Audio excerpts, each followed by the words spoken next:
I'm going to have a look at my latest build here, which is the Meng model PLA ZTQ15 light tank with add-on armor. This is the kit here, so it's not to be confused with their other one, which is the standard model, like without the add-on armor. That kit is actually quite a bit different than this one. This kit isn't like they just threw the add-on armor on it. It's quite a bit different. The other kit is more of a like simplistic kit. It has band tracks and it's a little bit more simple. This kit here is excellent. This kit here, I give it probably an 8 out of 10. Like, it is just an amazing kit. I'll explain as I show the kit.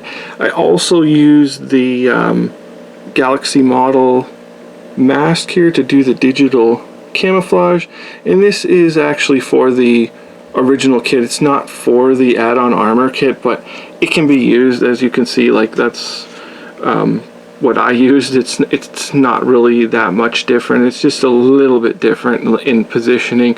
Not a big deal. But here's the kit, and it looks great. It built great. Everything as far as the plastic building and that, everything worked really great. The only issue was a little bit with the photo etch. There's a photo etch piece on the front here, which it's not that hard to put it on, but you have to kind of clean it up to make it look decent once it's on there, because of just how thin it is and putting glue on it. The biggest problem was back here with the grilling, which I will show close up. That when you took it off of the photo etch sprue, it curls up because it's like a real springy, glossy, like the Meng type of photo etch.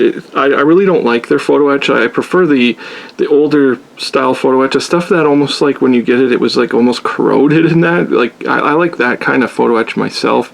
I mean, it's just kind of a personal preference, but that has to be folded back out. It's not that big a deal.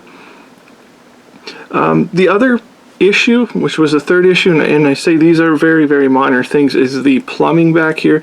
It's made of that weird white plastic stuff that I'm not even really sure what that material is. Like, there might be a specific glue or something that holds that stuff on, like sort of like super glue, but when you do that, like when you put them on there, you really have to put them on and let them sit and like be fully cured in that before you want to start working with them, because they don't seem to want to sit down.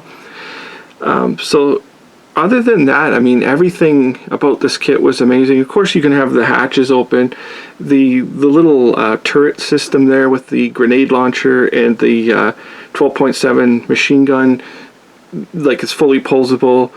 And then your tracks, which I think the tracks were about as good as you can get for plastic tracks. I mean, I don't know if I can give something a 10 out of 10, but I would say they're as close as you can get.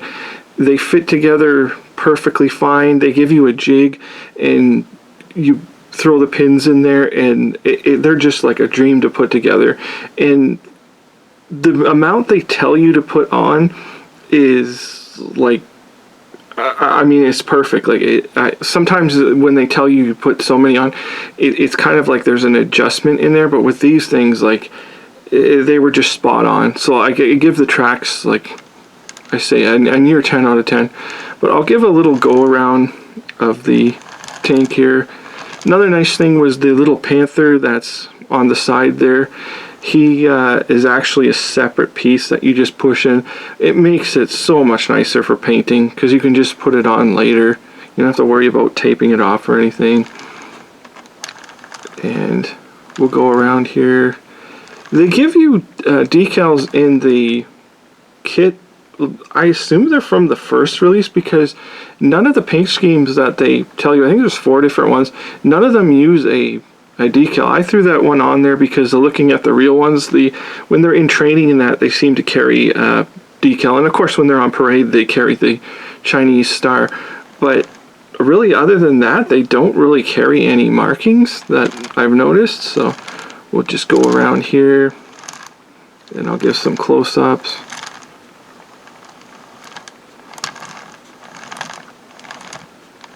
And so we'll look a little closer here.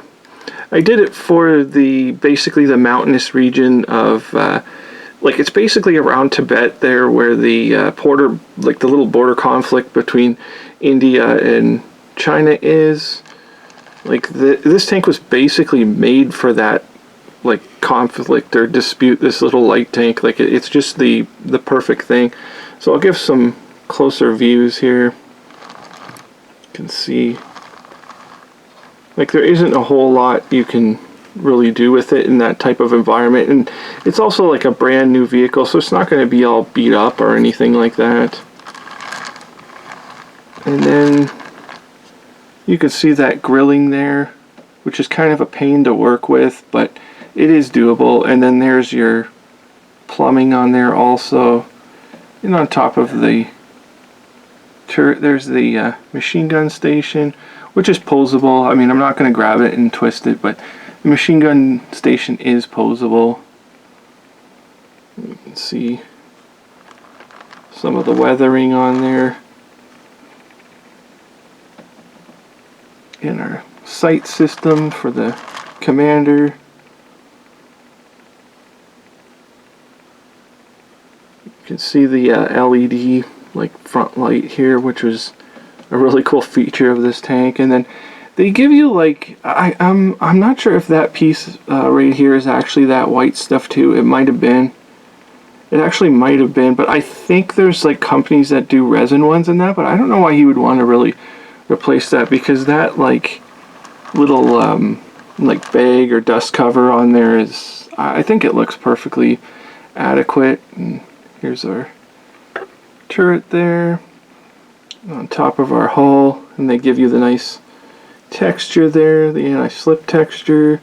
And then the gun, which the gun was absolutely amazing, and it is, hopefully it will show up there on camera.